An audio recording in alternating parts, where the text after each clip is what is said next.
Hepinize merhaba arkadaşlar. Hong Kong'dan selam ve sevgiler. Bugün Gökdelen filminin galası için Hong Kong'a geldik. Hong Kong diyemiyorum ben ya. Benim hep filmlerde izlediğim, birçok filmde denk geldiğim, gördüğüm, izlemekten keyif aldığım o ünlü isimle bir araya geleceğim. Dwayne Johnson'la bugün bir araya geleceğim. Çok mutluyum. Yani bu hayalin çok ötesinde bir şey, anlıyor musun? Düşünsenize, yıllarca filmlerde seyrettiğiniz, bildiğiniz, tanıdığınız insanla ben böyle bir şeyin hayalini daha önce hiç kurmadım. Aslında buraya gelene kadar hiç heyecanım yoktu. Oğlum gerçekten Dwayne Johnson deyince bile elim ayağım falan oldum. Heyecanlı mısın hadi? Oğlum şaka gibi ya. Yani herifi sürekli filmde görüyorsun, anladın mı? Sinema perdesinde falan izliyorsun ve yarın o adamla bir arada oturacak olmak beni... O zaman videoya başlayalım. İyi seyirler diliyorum arkadaşlar. Kendinize iyi bakın. Ben çıkıyorum. Görüşürüz. Evet arkadaşlar, şimdi şeye gidiyorum. Ama dur. Neredeyim ben ya? Bir dakika. Şöyle geldik, şöyle. Heh. Doğrudur inşallah. Evet arkadaşlar, şimdi filmi izlemeye gidiyoruz. Ön gösterimi var. 3 dakika sonra servis kalkacak. Beni almadan da gitme ihtimalleri çok yüksek. Kameraya müsaade etmek istemeyebilirler. Hayatımda ilk defa bir yabancı film ön gösterimine gideceğim. Orada kaldığımız yer çok lüks bir yer ama 3 yıldızlı gösteriyor. Buranın 3 yıldızı muhtemelen Türkiye'de 10 falan. Ben şu an garip bir heyecanlıyım, bilmiyorum ya. Yarın ne yapacağım hiç bilmiyorum yani. Dwayne Johnson'la karşı karşıya geldiğimde ölü taklidi falan mı yapsam? Bayılsam mı acaba ya? Ben kaçıyorum. Kendinize iyi bakın. Galiba filmi izlemek gidiyoruz yani. Ben çok anlamadığım için ben nereye götürürseler oraya gidiyorum şu an. Filmi gösterimini burada yapıyor olmalarının sebebi de Gökdelenlerin şehri olarak biliniyor. Yani o yüzden muhtemelen filmin adı da Gökdelen. O yüzden burada yapılıyor olsa gerek. Ben harika zekamı, harika beynimi kullanarak böyle bir kanıya vardım. Peki ya siz ne düşünüyorsunuz? Arkadaşlar yorum yazabilirsiniz.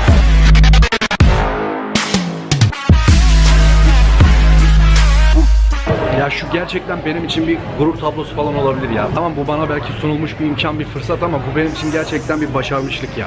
Ağlayacağım galiba, bir dakika. Her neyse, bu benim için gerçekten bir gurur tablosu. Teşekkürler. Daha önce hiç bu kadar heyecanlanmamıştım, yemin ediyorum. Hayatımda ilk defa altyazısız film izleyeceğim. Kapatıyorum. Okey. Artık kapatmam gerekiyormuş.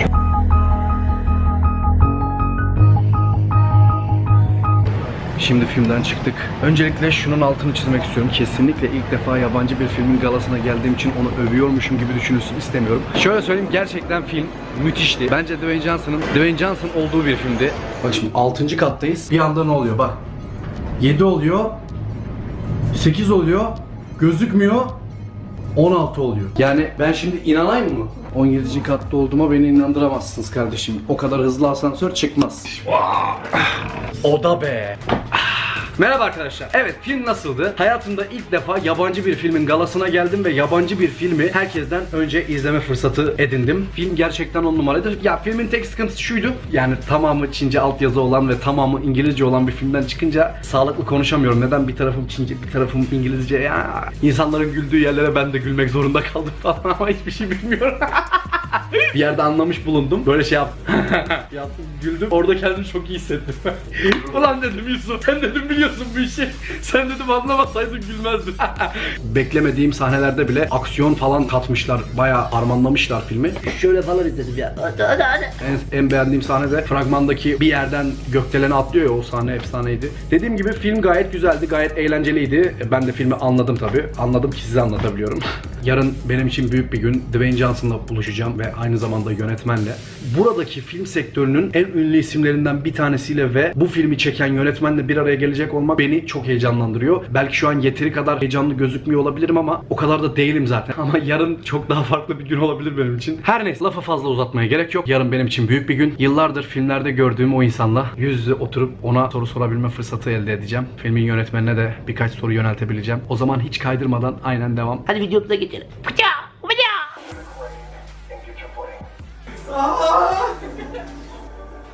Yeah.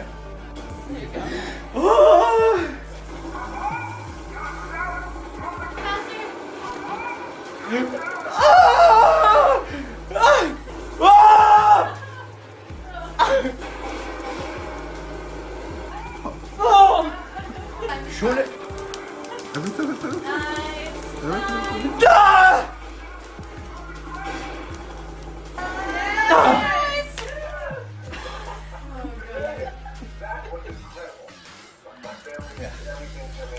Easy. I'm so excited. I'm sorry. It's okay. Sorry for my English. I No, already cannot speak your very English well. is better than his English. Just take your time. I did watch your movie. It was legendary. I grew up with your movies. Oh, thank you, dude. Thank you. I'm sorry. That's okay. You're good. Oh, I can start. Where you from? You're from Turkey? Yeah, I'm from Turkey. Oh, cool. Yeah, there's a buddy of mine who's a fighter. His name is Gökhan Saki. He's from. Yeah, Görüşen Saki. Yeah. He's badass, man. I could. You don't know what badass is. No. It's a Why guy don't you thing. tell It's a guy Yusuf how awesome it is to work with me? thing. Any other Yusuf doesn't director give a you shit about that. He wants to know. You want to know why I made Skyscraper? Are you ready for the question? Yes. Yeah, let's go. We're ready. To Dwayne, you have acted as soldier who has lost his leg in the movie. How did it make you feel? Oh man, you know, I loved the opportunity to play this role because I felt like it was a role that was going to be different for me. Also felt like it was going to be a role that regardless of where you're from, your culture, your country, wherever it is, I felt like it was a role that people could relate to about a man who has gotten his ass kicked, he's been down, he's lost his leg, a lot of odds against him, but he's come back. And he did everything he can to protect his family and his loved ones. And I feel like people around the world, whether you have kids or you don't have kids, you still have this thing about us where you want to protect your family and your loved ones. What was the most difficult scene for you? The final action sequence. That's very difficult because there are so many different villains, and then there's Dwayne, and then there's the little girl running around, and there's so many mirrors and so many projection panels. It's so hard to figure out who is where. The last scene. Yeah. Yes, the last scene. Who is where, and whether you want to make sure you're not shooting the wrong person. So that scene was not easy to do because there's so many technical aspects of that scene. There wasn't that many getting to the emotions was a little difficult because everybody was very funny on set and they would make jokes in between takes, so then you would have to get back into the mindset of you're in a burning building. For me, maybe one of the stunts, the bridge crossing scene where we were suspended between the plank. There was a lot of physical stunts during that scene. So. Yeah, I know. It was legendary. I watched your movie. I think there's two sequences that were challenging. The one was across the beam where I fall off the beam and I'm carrying Noah on my back, my son. He was heavy, so that was hard. And then the other one was the fight sequence with Hannah in the car because we were working in a very confined space. And it was very important that we got the choreography correct because if our timing was off, we were going to hurt each other. So that was hard, and it was cold, and it was the middle of the night. So that was hard too. But I still enjoyed it. I really love that stuff. I love a physical challenge. Have you thought different stars for the lead on roles before you decide on the way? Yes, many. There were many. Like who? Which one? Tom Cruise. He said no. He said no. Yep. Clint Eastwood did not. Clint not Eastwood. Agree with it. Yeah, and he's 85, and He I'm still said no. I would still rather have him than you. Kevin Hart passed. Yeah. Arnold Yeah. Schwarzenegger. Arnold Schwarzenegger now passed. Angelina Jolie, no. Melissa McCarthy said no. Yeah. Oh, I was so close. She almost said yes. I was and then Dwayne just kept calling. He kept calling and begging. It was really. I got embarrassed for him. Yusuf, And then I said fine. what's the language in Turkey you speak? What's it called? Turkish. Turkish, yeah. Turkish. How do you say go fuck yourself in Turkish? I wouldn't tell him. I wouldn't tell him. It's not gonna end well. How do you say asshole? Good. Gut, gut. Good. Yusuf? Yeah. Gut. All of Turkey? Gut. Oh Is there any limitation for what you can do for your family? no. There isn't. Personally, Yeah. no, there's nothing. I'll do anything for them. In fact, I'm very excited because I think they're coming to the premiere. What will be your reaction if you experience the same case in the movie? If I experienced the same challenge Yeah. in the movie, I would hope that I would be as courageous and as strong as Sarah Sawyer is. She's a pretty phenomenal badass in the movie, so I would hope I'd be able to do that.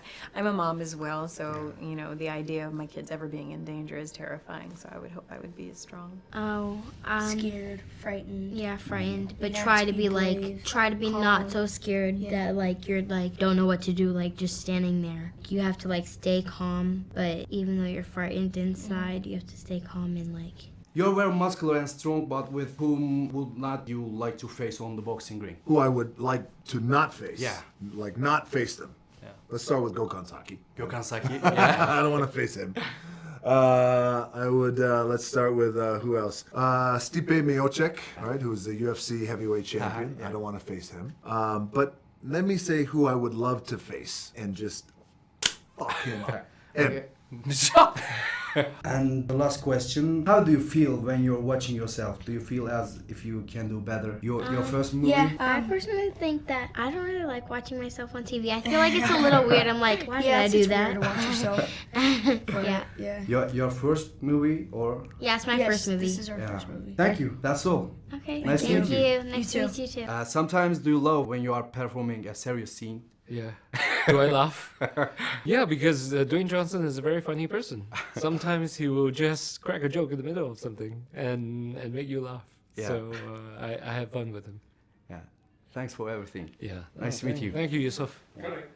Evet arkadaşlar, Hong Kong maceram buraya kadardı. Her birinize video izlediğiniz için çok teşekkür ediyorum. Ve Dwayne Johnson'la görüşmeme sebep olan herkese, emeği geçen bu videoda bana yardımcı olan herkese çok teşekkür ediyorum. Zaten video içerisinde film hakkındaki düşüncelerime yer verdim ama tekrar belirtmem gerekirse film muhteşem olmuş. Kesinlikle izlenilmeye değer bir film. Gökdelen filmi 13 Temmuz'da yani bu cuma günü vizyona giriyor. Ben filme tekrar gideceğim. Çok teşekkür ediyorum videoyu izlediğiniz için. Benim için en iyi ikinci videoydu bu. Kendinize iyi bakın. Reynmen kanalına abone olmayı unutmayın. Hem de bizim tarzımızda.